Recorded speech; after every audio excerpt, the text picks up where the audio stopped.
Hello everyone and welcome to WGBS TV Live, brought to you by SupermanHomepage.com, the #1 Superman fan site in the world.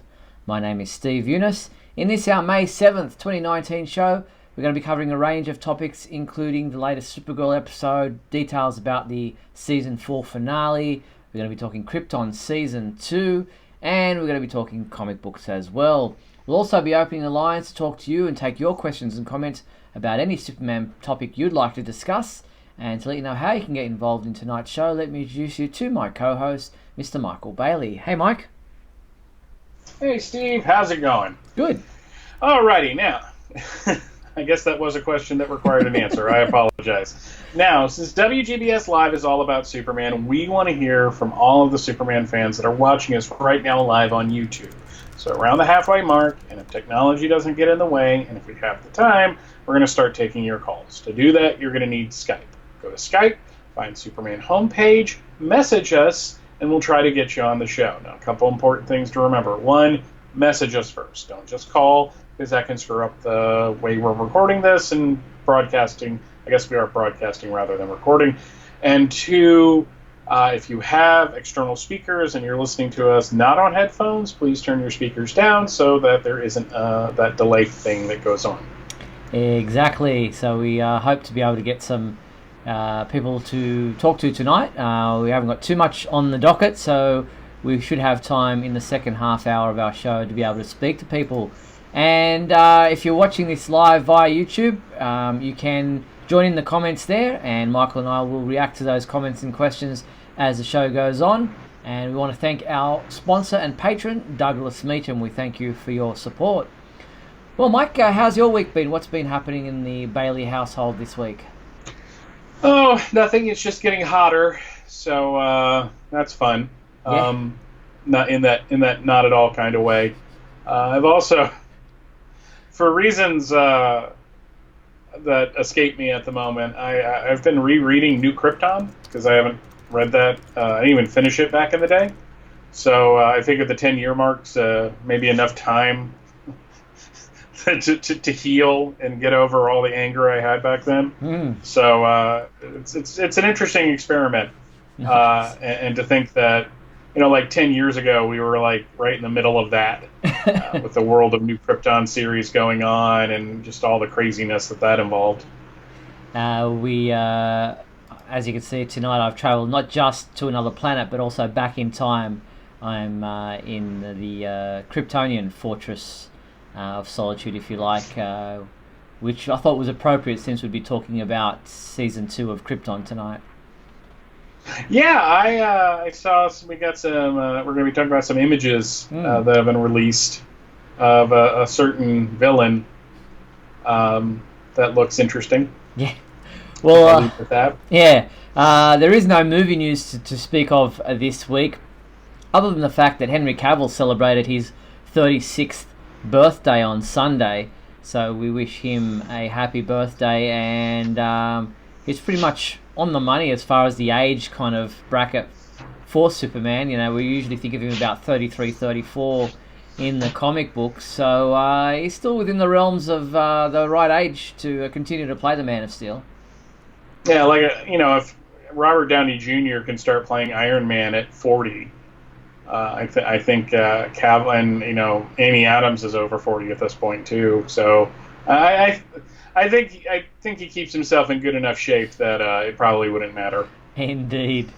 But let's get on to the TV side of things, and the latest episode of Supergirl aired on Sunday night there on the US, on the CW in the US, and here on Monday night on Fox 8, and it was titled, and it's probably the longest title we've had for an episode, "Will the Real Miss Tessmacher Please Stand Up?" And I was wondering why it would be called that, but we see that there are a lot of duplicates out there, so I guess that kind of answers that question. Yeah, I as soon as she showed up in the episode, I'm like, something is up with this, because she's way too peppily robotic, I guess is the best way to say that. And the fact that she kept cloning herself made for kind of an interesting part of what I thought was a really good episode. Yeah, it was interesting technology. The whole cloning or separation of the um, body, if you like, into different persons and different versions. And at one stage, they made you think that the real Miss Testmarker had been kept a prisoner behind that door, and that she was happy to see Kara, and Lena was like, but it wasn't. It was just another duplicate, and she was again playing them, saying, I do like you guys. I just like Lex better." Yeah, there was a lot of fun kind of back and forth, I guess, with her. It's like she's kind of like the Harley Quinn to this Lex Luthor's Joker, I guess is the best way to say that, where he's kind of using her, and she just doesn't see that, or maybe she does. But it was a good excuse to kind of get Kara in costume for a brief period, because she pretty much wasn't for the entirety of the previous episode. So I really thought that the Lena Kara stuff, which was I guess the A plot, really went off almost without a hitch. I have to admit, I cringed a little bit at the end when Kara is getting ready to reveal her secret identity, and then we get the guilt bomb of it's just like, if I find out someone lied to me, I can never trust them again, and this is gonna hurt for the longest time. And it's like, wouldn't this be the best time to come clean about stuff? It's just like, look, I know you feel that way, but I really got to tell you something, and it's because I trust you that I'm telling you this, and I'm sorry I didn't tell you before, but things are complicated, and et cetera, et cetera, et cetera. Yeah. Well, there's a couple of questions. John's got a number of questions in the comments about this episode. Firstly, about the lightning storm being purple in the sky when the plane was coming towards Kaznia. I guess that really was just Lex Luthor's mechanism for bringing the plane down and controlling it. It was him. It wasn't real lightning. It was artificial lightning and some kind of a technology that was able to bring the plane down, and almost like a security measure. Yeah, there was nothing natural about it. I mean, Lex has got the technology to create such things. So purple also probably looks better on the screen. Probably as well. And then we have the whole Ben Lockwood story side of things, where he really went off the rails in this episode. I mean, there he is, supposed to be at his wife's funeral, and he leaves his son up on the altar there giving a speech and a eulogy, and then just storms out and goes about trying to do his whole shtick with capturing aliens while he's supposed to be grieving. And his son, where I thought it would be a turning point for his son to be able to come back to his father's way of thinking, considering an alien had killed his mother, the way his father reacted and acted, if anything, just solidified his thoughts that, no, Dad, you're wrong. I hate you. I can't stand by you in the way you're acting.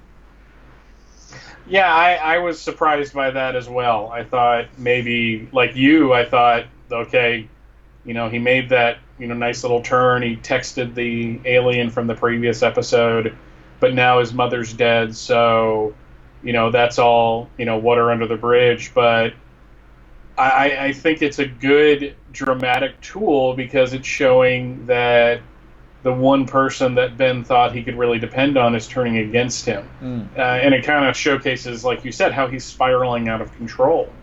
And, injecting himself with the black syringe, and now he has superpowers. I threw this out on Twitter last night, and I'm kind of curious. Anybody want to see him get like all spiky and gray skin, just kind of for old time's sake, on a super related show? But no, I like that he's gone a little cartoony with the superpowers and all that, because they've done such a good job of making him kind of a layered character. We're now seeing that person at the end of his rope. Yeah. He has lost all objectivity. This isn't just a cause anymore. Now it's vengeance. And Brainy making his speech and getting some of the DEO people to turn and not take Dreamer into custody, and James Olsen. and having John come back and be the one that really kind of fight him. It was just everything about this episode was great. It was really interesting watching it. I was like, I kept waiting for the thing to happen that would bug me, and it never did. It's just like it just kept going on and just being exceptionally good, and such a great lead up to the season finale. We also had the side story of Alex wanting or thinking that she was going to be getting the adopted baby that she'd applied for, and it was a subplot that didn't necessarily fit in with the rest of the episode, and kind of felt a little bit shoehorned into, as if like we need more things to talk about in this episode to fill up the time, but it was still relevant to where her character thread has been going. And obviously there was the revelation that James' sister is also gay, and so that was a bit of a revelation. Alex, I don't think she knew that, but may have hinted at it. But the fact that she'd also been engaged at one point in time, it was a side story that didn't necessarily, as I said, fit in with the whole feel of the episode, but it wasn't like it derailed the episode at all. No, it was a good kind of distraction to the main action going on, and kind of kept Kelly and Alex in play. And what I kind of liked about it is that this is kind of how real life works. Something comes up, and suddenly you're rearranging your entire life for it, and sure, just as suddenly as it comes up, it goes away. And I felt like that was so human. That was so real. Like when we have a woman splitting herself into copies, and we have the villain of the piece going all black-eyed and throwing trucks around, and it was a red truck, so obviously it was from a Smallville dealership, because trucks were getting destroyed on that show just about every episode. It made for a really nice breather between all of the big action pieces that were going on. So, all in all, a pretty good episode. The 20th episode of Season 4, which means we have 2 to come. And we look ahead to the next episode, which is titled Red Dawn. And we have the promo for that right here. So I'll play that for you right now. So here is the trailer for Red Dawn. Lex has a clone of Supergirl. Her name's Red Daughter. I'm supposed to kill you, you know.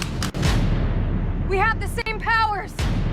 And yet, you fly around in a cheerleader skirt.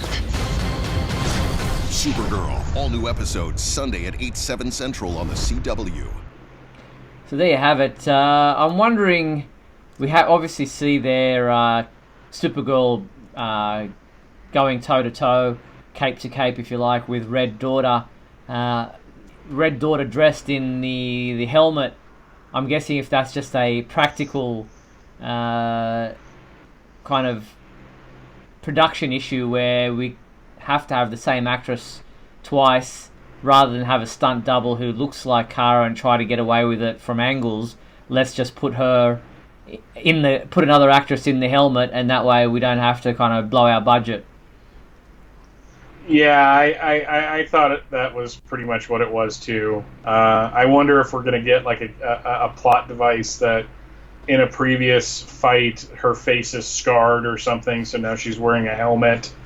I will say this: if at one point someone in this episode doesn't yell Wolverines, since it's called Red Dawn, I'm going to be like super disappointed. And if we can get as many cast members from Red Dawn into the episode, that would be great too.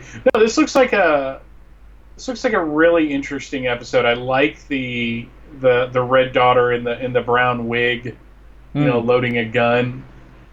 I think it's also kind of neat that they've done some really great alternate Supergirl costumes for the show. We have the main one, and now we got the Red Daughter one. We had the Earth X one. Mm-hmm. So it's kind of neat to see that basic concept changed up. Yeah, but I really just like the way they, at first, I'm going to get a thought together, I promise. At first, I thought the Red Daughter thing was kind of sloppily handled. Apparently, that was their intention all along, so that's on me as a viewer and not on them.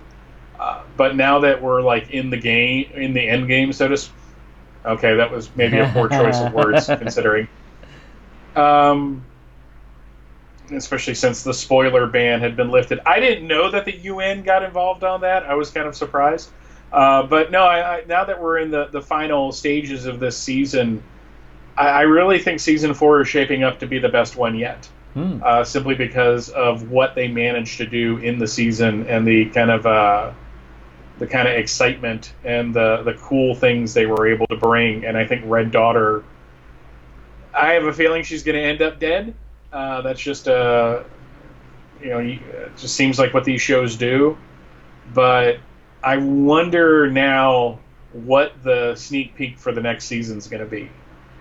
Because they always do that, like that little thing. And is it going to be a crisis thing, are we going to be dealing with like all of her early episodes of the next season dealing with the run up to Crisis on Infinite Earths, or is it going to be just something completely different? So I'm kind of excited.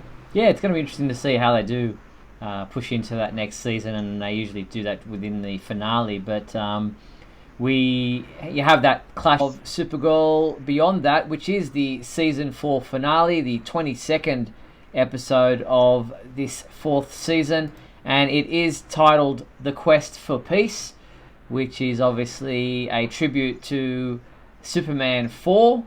And we have the return of John Cryer as Lex Luthor.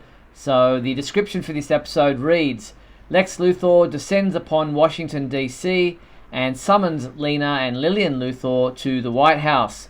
Supergirl realizes she has one last chance to stop Lex and turns to the power of the press to help her. So looking forward to this one. This will be on May 19th. Yeah. I'm kind of concerned that power of the press thing is going to become like a little cheesy, maybe. But they've really done a really good job with the season as it's commenced anyway. So I'm just going to sit back and just wait till it's over before I pass final judgment on that. So the return of John Cryer as Lex Luthor, I guess this is building up what we've been building up towards this finale, and I'm really looking forward to seeing just his whole plan and how how it's going to unfold, and how obviously I'm guessing that Supergirl will defeat Lex, and what will happen there. It's kind of really interesting and intriguing. Yeah, I think they've done a really good job since revealing Lex's involvement of kind of keeping him in the episodes when he's not physically there. Like his present, the fact that he's missing, so they're searching for him, but he's still a presence on the show. Indeed. All right, well, that's Supergirl for Season 4, and we look forward to seeing those last couple of episodes over the next few weeks. And then we turn our attention towards another TV series which will return for its 2nd season, and that is Krypton on Sci-Fi.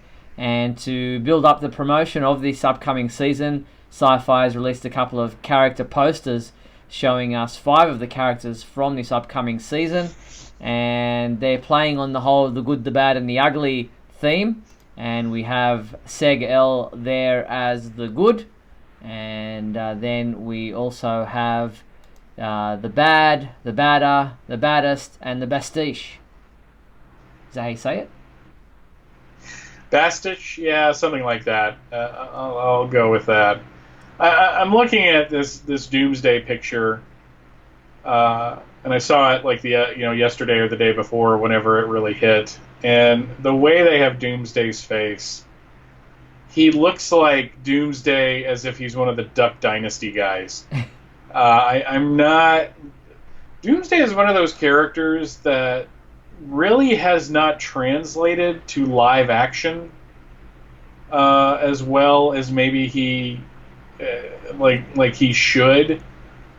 He has a pretty definitive look in the comics, And when they've tried to do him live action, whether it's on Smallville or whether it's, in Batman v Superman, or now we have it on here, I don't know if, we're just running up against the problems with a limited budget. I mean, Krypton has done a great job of taking a small-scale television show and making it look like another planet. But yeah, I'm not feeling Doomsday's look so far. But maybe it'll win me over. He reminds me of one of the ants in the Lord of the Rings. Yeah. But yeah, absolutely. Now, speaking of Doomsday, the Sci-Fi also released a promo, like a TV spot, featuring Doomsday, and we'll check that out now, along with an image of a closer up of his dental work. We'll check that out in a second as well. The only person who's ever stopped Doomsday doesn't exist anymore. No matter how hard we fight or where we hide, the thing will not stop until it murders us.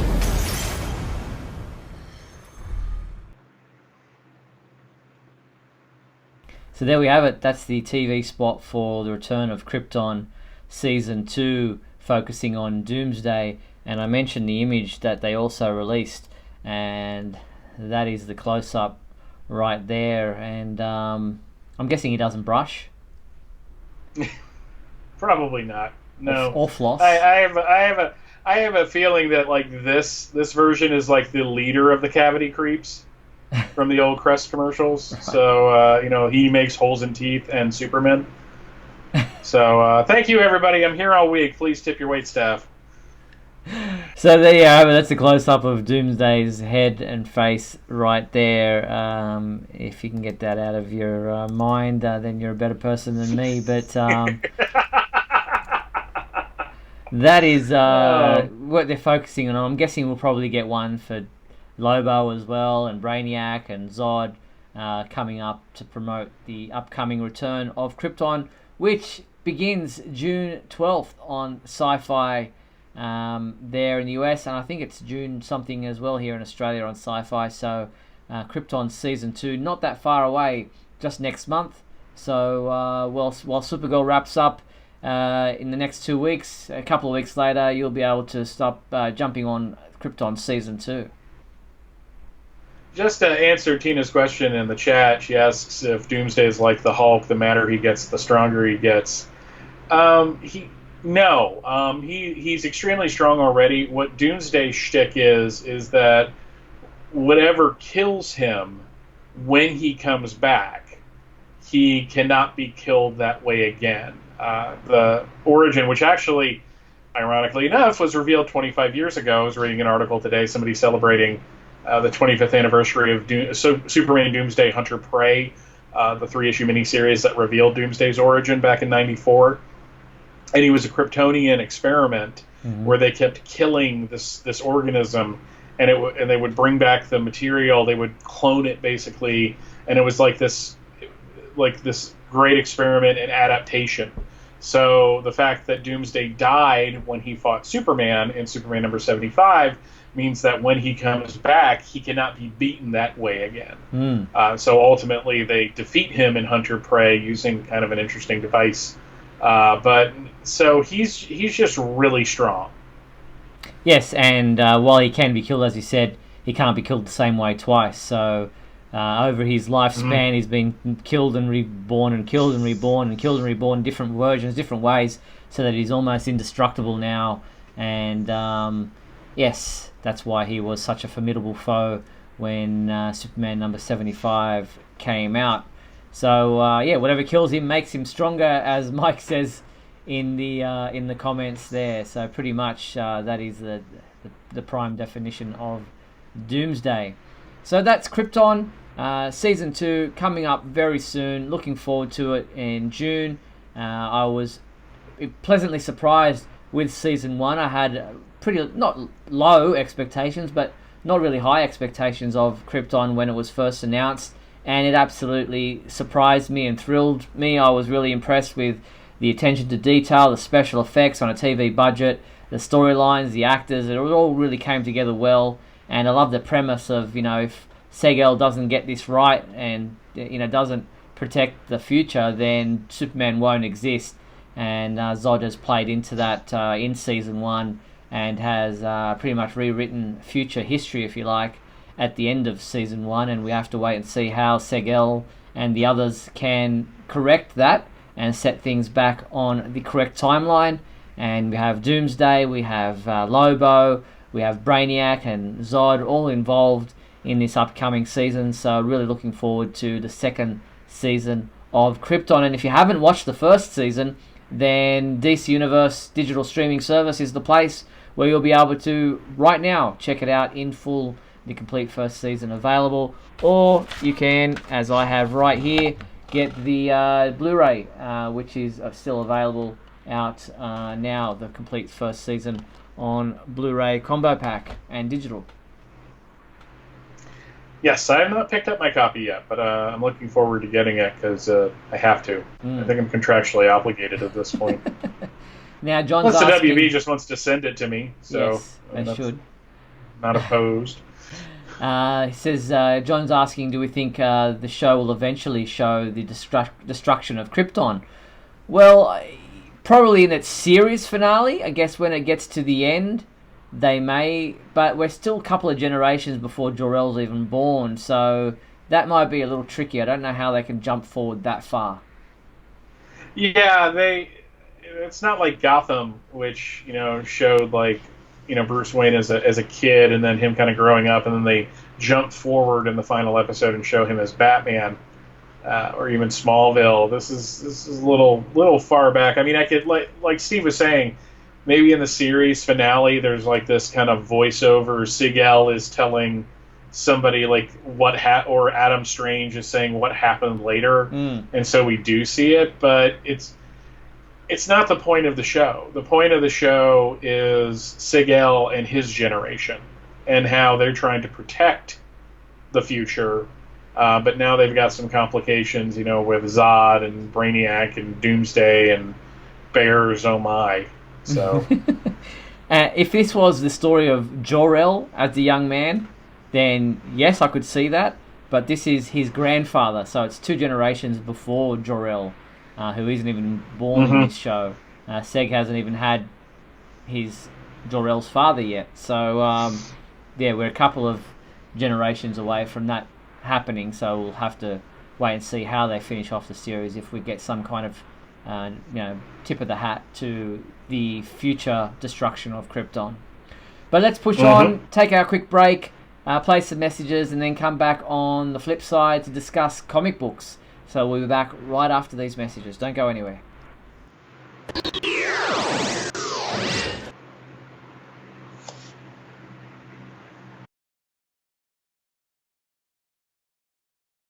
We'll be back in a moment with the exciting climax of today's episode.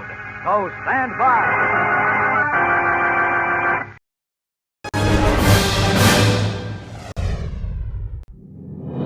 Look, up in the sky. It's a bird. It's a plane. No, it's SupermanHomepage.com, the #1 Superman fan site in the world. SupermanHomepage.com, covering the world of Superman from the 1930s to today. News, reviews, rumors, and reports. SupermanHomepage.com for all your Superman comics, TV shows, movies, cartoons, radio shows, and more. Everything you ever wanted to know about the Man of Steel and more. SupermanHomepage.com. Thanks, Superman Homepage, for all the support over the years. I really appreciate it. I'm Matt Bomer. I'm the voice of Superman and Superman Unbound, and this is the Superman Homepage. Right here on Superman Homepage. Just try one. If you don't like it, it's easy to give up. Uh-oh, nicotine. I'd better move fast. Up and away! Go on, kid, go on. Superman, is it hard to give up smoking, or is it easy like nicotine says? You no good windbag, nicotine. No, Superman. Leave me one. Please, I need one. Just... That's how hard it is. And that's why I never say yes to a cigarette.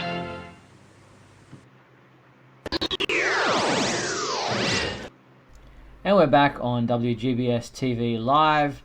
where, as Michael told you in the beginning of the episode, if you want to call in, you can do so through Skype. Just search for Superman Homepage, send us a message saying you want to be a caller on tonight's show, and we will call you back. And make sure you do mute your microphone, your headphone or your speakers from your computer, so that there isn't any feedback of delayed audio. All right, well, I said we'll talk comic books, and this past week we've had a few issues with our reviewers. We've had some people who've been sick, and people who've had some death in the family, so our reviewers have been a little bit behind in getting some of the specials that have been released this week reviewed, namely Deceased #1, which I picked up. Also DC's Year of the Villain #1, which was also a free download on digital if you are a subscriber through Comixology. I'll go with DC's Year of the Villain #1 to begin with. Whoops, I know you haven't checked these out yet, Michael. Oops, not that one. Go with Year of the Villain. This was 3 different stories, almost like prequel stories that are leading up to different things. There was one with the Batman Who Laughs, the Legion of Doom, and a special one about the lead up to Leviathan, which were all pretty good stories that kind of helped you understand where things are at. Probably a good pickup if you're deciding to jump into things like Superman's upcoming Leviathan series, Deceased, and all these other things that are coming up with all these characters and villains that are taking over pretty much a lot of the stories happening in DC Comics at the moment. Well worth picking up if you haven't. This particular book, DC Year of the Villain #1, 25 cents at your comic book store, but I think it was a free download on Comixology if you're a digital subscriber.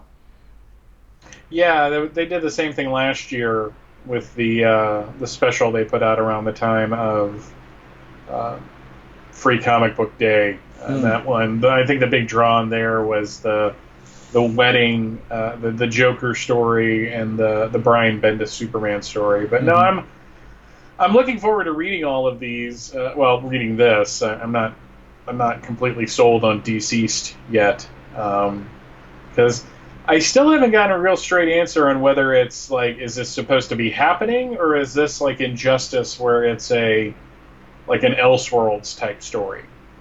Yeah, that's an interesting one. I haven't heard any definitive information one way or the other on that one either, because it is a pretty huge story. I mean, things are happening to some major characters in Deceased, which I'll grab the image for everyone to look at for the main cover right here. There are some major ramifications coming out of Deceased #1, which is pretty much a kind of a virus of some kind that, spoiler alert here, I know you haven't read it, Michael, but you said you're happy to be spoiled a little bit on this, and fair warning to our watchers and listeners about Deceased #1, but it's pretty much a virus that attacks you if you are online, via an app, a screen, a computer, or a phone, and it heavily involves Superman in the first issue, and Lois and Jonathan are also involved there, and Batman's family of characters are also heavily involved, and some of them, thankfully not the Superman characters so much, are affected drastically by this, and it's going to be interesting to see how this plays out because of that fact. And so therefore I do believe it is outside continuity, just because there are some ramifications and some alterations to characters that I can't see them coming back from. Yeah, and on that level, maybe I'll enjoy it a little more. It's just weird. It's kind of where my head is at now. I'm just not really wanting to see like a dark horror type story. But the great thing about it is since these things are available digitally, when I finally get in the mood, DC is going to put this on sale at some point. So I'll pick it up cheap and read it then. But I don't know. I hope the people reading it that are enjoying it and get a lot out of it. I know a lot of people like Tom Taylor as a writer, and really liked what he did with Injustice and with Earth 2. So it seems like this is the guy you go to when you're doing an alternate take on the DC universe. It's just like he's the guy that gets to come in and constantly break the toys, and it's okay. And I know, having spoken to him a number of times in person, that he is a big Superman fan and loves the characters of the Superman family. And I think while he hasn't been able to write the proper Superman, like it's always a negative version of Superman, I have a feeling that he's looking forward to dealing with a Superman here who is probably more altruistic. And so at one point maybe we'll get to talk to him about Deceased in the coming weeks. That should be fun. He seems to be a good guy. Yeah. Well, he's an Aussie. Not that you're biased or anything about that. Not at all. In the comments, we had Michael asking, when is Ask DC free comic coming out? That's something I've never heard of that. Yeah, I'm not familiar with it. Yeah, I'm not familiar with that either. That's kind of an interesting question. Yeah, maybe Michael, Ask you can. DC. Yeah, maybe you can elaborate on what that is or where you heard it. Because I'm not sure about. I haven't heard of anything called Ask DC. But so let us know if it's something that you've heard, and we'll or give us a bit more information, and we'll try to find out about that. But looking ahead to what's coming out this week, and interestingly, Supergirl and Superman usually come out the same week, but Superman is not listed. It was solicited for May 8th release, but it has been pushed back, obviously, and that's the first time I've seen that with a Bendis Superman comic book. But this is what is coming out this week. We have Supergirl number 30, The Truth About Krypton, comes at a price, which is available in this alternate cover, which looks pretty cool. We have Wonder Twins number 4, Form of a Cold Shower. You see Zan in the middle of Jaina and a wannabe love interest there, and that is also available in a alternate cover. We also have Doomsday Clock number 8, second printing, and then we have Crisis on Infinite Earths Companion Volume 2 Deluxe hardcover out this week.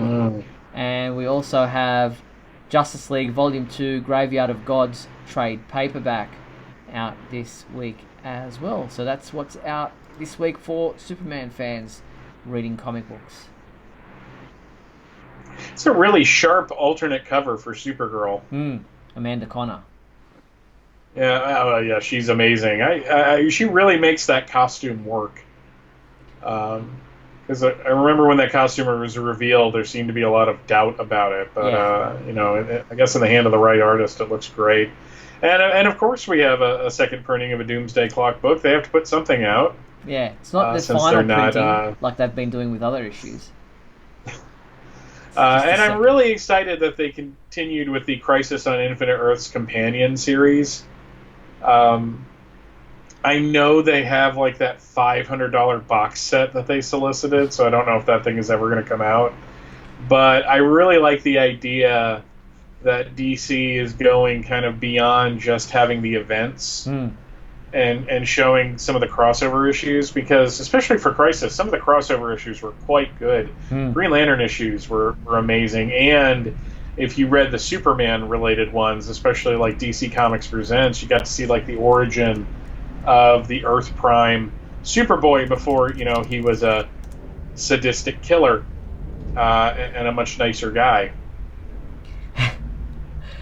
Just looking at what Michael was asking about this Ask DC thing, I think he's thinking of Dear Justice League, which was the book where the greatest heroes in the DC universe of Justice League answer mail from their biggest fans, kids, and we spoke about that last week and the week before.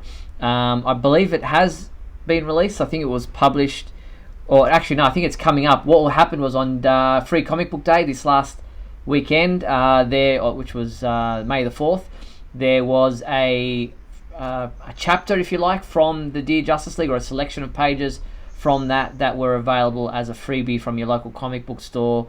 But just checking out what the Dear Justice League information is on the DC Comics website, it says that it will be released on the 8th. I can never tell with the American dates. 8th/6. Is that 6th of the 8th? Yeah, that should be August 8th. August 6th. Okay. Yeah, because the way you do dates confuses the heck out of me too. Because it's easy. It's for day, most month, of the months, year. yeah, I understand that. But when you're raised on month, day, year, for 43 years, and then you start seeing the other, and you're just like, wait a second, that's 1/1? I mean, I'm like, okay, so that's pretty straightforward. But is 3/1 the 3rd of January or the 1st of March? And then I just look at my phone and it tells me what I need to know. Well, so you do hours, minutes, seconds, so you do day, month, years. Look, next you're going to bring up how much better the metric system is compared to how we do things here, which, I'll probably agree with you on. But yeah, I don't know. The only time I get it was when, like you said, certain dates, like if it's 13, I know it's not a month. It's got to be... Yeah, exactly. But let's push... Unless we're doing military months or something like that. So let's push on. That is what's available in the comic books this week. And I don't know what's happened with Superman number 11 at this point in time. It was solicited for this week, but I guess it may be pushed to next week. We'll let you know once we find out. But looking outside of movies, televisions, and comic books in the real world, the Superman celebration for 2019, which takes place in Metropolis, Illinois, is not that far away. It's pretty much a month away now. 6th to 9th of June, it is taking place. The 4-day festival there in Metropolis, Illinois, celebrates Superman in all different forms. And every year they have some great special celebrity guests. And this year, it's no different. This year they have Erica Durance is appearing at this year's Superman celebration for the first time. She has been announced in previous years, but has had to cancel, I think, twice now. So hopefully this year's third time lucky that she does turn up in Metropolis. Obviously, she played Lois Lane on Smallville, and also currently plays Kara's mother on Supergirl, having taken over from Laura Benanti. We also have Helen Slater returning to Metropolis. She was there in 2007. She played Supergirl in the 1984 Supergirl film, has also been on Smallville in the role of Lara, and most recently played Supergirl's adopted mother on the Supergirl TV series. Also turning up this year, and I have to look this one up because I don't watch Arrow, but Katrina Law plays Nissa Al Ghul on the CW's Arrow. She is also appearing at this year's Superman celebration. And sadly, we spoke about this a couple of weeks ago, Tara Strong, who does the voice of Batgirl on the current DC Superhero Girls animated series, and also is probably better known for playing Harley Quinn in the animated series, had to cancel her trip to Metropolis this year, so she will not be attending the Superman celebration this year. But the Superman celebration is taking place, as I said, from June 6th to June 9th. If you want more information, head to supermancelebration.net. It's a fun time. I was there last year. Really looking forward to hearing all the events coming out of this year's Superman celebration. It's a lot of fun. You should get there if you can. Yeah, they usually put together a pretty good lineup of people to meet, and you really can't go wrong with like Lois Lane and Supergirl being guests. So I thought I saw something about Macabre Brooks being a guest too, or maybe I was just in passing, and because there was a weird post on one of the celebration Facebook pages, saying that they work hard to get a good list of bunch of celebrities every year, and that you need to be patient. And I'm like, were people complaining? I think everyone was just about something. They were just like, where is it? It's a month away. I guess people want to make their bookings based on whether or not they feel like the celebrities are worthwhile. You know, if it's somebody they haven't seen before, you know, will they attend? You know, if it's someone like, say, Henry Cavill or Tom Welling, you know, they obviously want to make sure they're going. But, you know, it's when it's... So I guess people are just impatient to hear about who was attending this year's celebration. But, yeah, on the website, the official website, there's nothing about Mehcad Brooks that I can see announced. So just Erica Durant, Helen Slater, and Katrina Law. I guess if there's any more, we'll know and tell you about it when it comes out. So yeah, the Katrina Law is a bit surprising, but it seems like in recent years they've been trying to pull in other celebrities that aren't necessarily directly tied to Superman, which is probably a smart bet because you know you're just increasing the amount of people that you can come and get to visit. Yeah. And they've done that in the past where they've had actresses who've played Catwoman and, you know, people who've just from the other, outside of just the Superman family of characters that have attended. I guess there's only so many actors in the Superman world that you can continue to kind of bring in, and some of them are coming back more than once now. But, yeah, I guess people like Tom Welling would probably be a big one. Henry Cavill in the future at some stage would be another one, but yeah, they've touched on some pretty big ones. You know, Brandon Routh was there last year, and I loved interviewing him and meeting him again. And yeah, it's just some really great people that attend. So this year it's those 3 women, and really looking forward to seeing some of the feedback from this year's celebration. And we are organising another Superman homepage meet and greet, which will be at a different location, not Hardy's. This time we've done it at Hardy's from now maybe the last 10 years now, it feels like, but we're going to a bigger location, a bigger room where we pretty much have the place to ourselves, and hope to be able to kind of make that a more dynamic atmosphere so that we're not just bombarded with the noise of the restaurant around us. We can actually have a meeting room where it's just us. Yeah, but how can I get a thick burger while I'm, you know, talking to my fellow Superman fans? I just grab it and take it with you.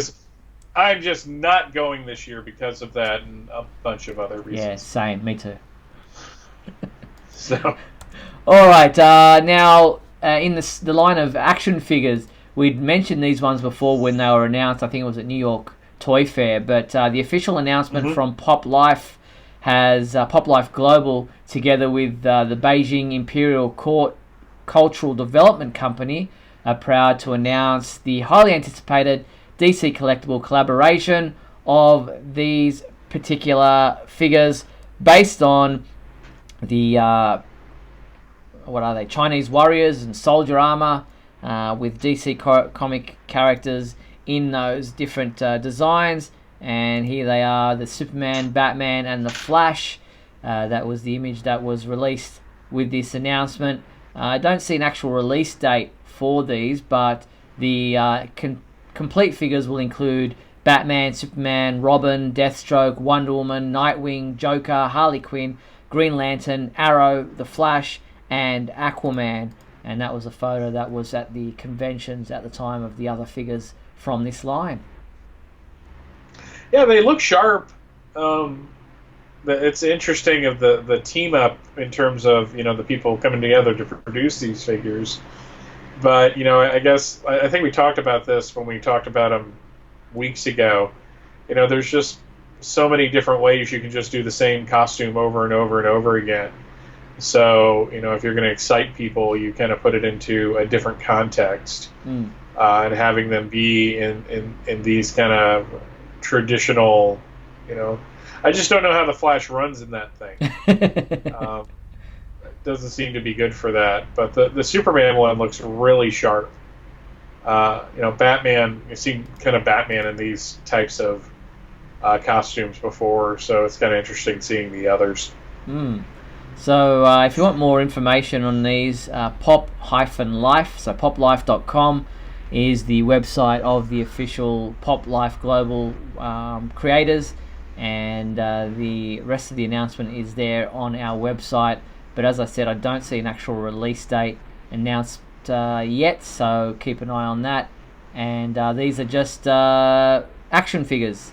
I don't know if it doesn't even say about the size of them, how many points of articulation or anything like that at this point. But people are asking what kind of toys they are. But that's all I know from the official announcement at this point in time.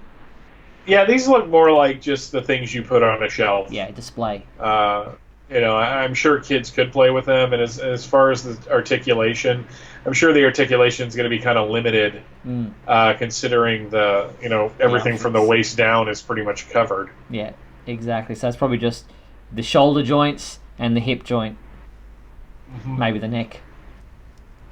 But they look sharp. That Batman looks better in the 3-shot picture than in the Toy Fair one. You can really kind of see the differences in color on that costume. Yep, exactly. Now, this Sunday is Mother's Day, if I'm not incorrect. And both there and here in Australia and probably other places in the world. And, of course, we have different types of year when we have Father's Day. We do it in September. When's your Father's Day usually celebrated? June. In fact, when we were at Metropolis back in 2008, I had to call my dad that Sunday to wish him a happy Father's Day. But Mother's Day is on the same date there and here, and we have a number of Superman Mother's Day gifts which are from Amazon, so you should still be able to grab yours and have it delivered in time. And I'll check out some of the interesting items are available on our website from Amazon. There's things like shirts, t-shirts, this excellent Supermum t-shirt, although here we spell it M-U-M, you spell it M-O-M, just another difference, just to point that out. There's a nice... Yeah, well, I believe that's the metric spelling of shortening of mother, so... Right. There's this varsity football tee that is also available that sports the traditional Superman logo. So yeah, just head to supermanhomepage.com, check out the shopping listing for Mother's Day Mother's Day gift items that are available through our online store, and you'll be able to get your mum something Superman related, which I'm sure she'll love. Yeah. Hopefully she likes Superman, or at least appreciates, the effort that you're putting into it. So. And really, it's just your way of telling her that you think she's super. Yes, absolutely. I am totally down for that. Yeah. All right, we have time for a This Week in History. Michael, I will play your intro, which, if I'm looking for it, here it is. Come with me now, my son, as we break through the bonds of your earthly confinement, traveling through time and space.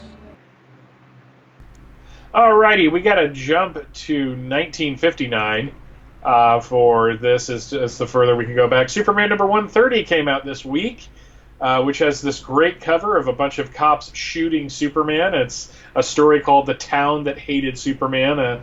I'm sure that's pretty much DC Comics these days. In 1969, you have Superman 218, which shows a woman in a very hip outfit for the time berating Superman because of the kid that he has. Apparently, this is his wife. It's Superman's secret past. We're going to go to 1979, which has World of Krypton number 2 came out, which was as I mentioned the last time, the very first miniseries DC Comics did. And DC Comics presents number 12, where Superman teams up with Mr. Miracle, came out. Jumping to 1999, Action Comics number 755, City of the Dead, which was a Mark Miller written issue. I believe that was recently turned into a trade paperback. Going to 2009, World of New Krypton number 3, which had 2 covers, because of course it did. Supergirl Cosmic Adventures in the 8th Grade number 6. And anybody remember Trinity? No? Well, issue 49 came out on that. It lasted that long? That week. Yeah, it was a weekly series. Oh, yes. We mentioned before that on May 5th, Henry Cavill was born in 1983. On May 8th, Salome Jens, who was Martha Kent on the Superboy TV series, was born in Wisconsin in 1935. And do we count that? Yes, we count May 11th. Gerard Christopher, the second actor to play Superboy on TV, was born in 1959, so he's going to be 60 years old this year. 1959? Oh, yeah, that's what it says, 1959. Wow. Yeah, he was a lot. Yeah, he was a lot older than John Haymes Newton was. I remember he was about 30 when he played the role. Wow. He just has good genes, I guess. I've seen a photo of him. He doesn't look 60 now. Yeah, he's kept in shape. He's I don't think he's had any work done, but he's just one of those guys that has like a granite face. Wow. Good luck to him. So 60 years old, Gerard Christopher. I wonder if he's still selling bootleg VHSs of Superboy. No, those were his. He was allowed to sell them. Yeah, right. Okay. Well, that pretty much brings us to the end of tonight's episode of WGBS TV Live. We hope you've enjoyed the show, and I want to thank everyone who tuned in via YouTube and via our website to watch tonight's episode, and for participating in the comments. And we love answering your questions and reacting to the comments going on the YouTube comments. It makes so much for a better show. So thank you for your involvement. And a big thank you to you, my co-host, Mr. Michael Bailey. Thank you, Mike. Pleasure as always, Steve. And I want to thank my set designers for just kind of constructing this behind me in my house for tonight's show. I appreciate their efforts. And a huge thank you to our sponsor and patron, Douglas Meacham. If you want to sponsor the Superman homepage, then please head to patreon.com/Superman homepage. You too can sponsor our website for as little as $3. The complete 1 hour video of tonight's show will remain available on the Superman homepage website and our YouTube channel. If you'd like to watch it back, or perhaps you tuned in late and want to catch part of the show that you missed, you'll be able to do all that on our website and on YouTube for the continuation. Now, we'll be back next week on Tuesday, May 14th at 7:30 p.m. Pacific Daylight Time for another edition of WGBS TV Live. We look forward to talking with you then. Until then, be sure to check out supermanhomepage.com for all your daily news updates on everything surrounding the Man of Steel. I'm Steve Eunice on behalf of myself and Michael Bailey. Thanks for watching WGBS TV Live, brought to you by supermanhomepage.com.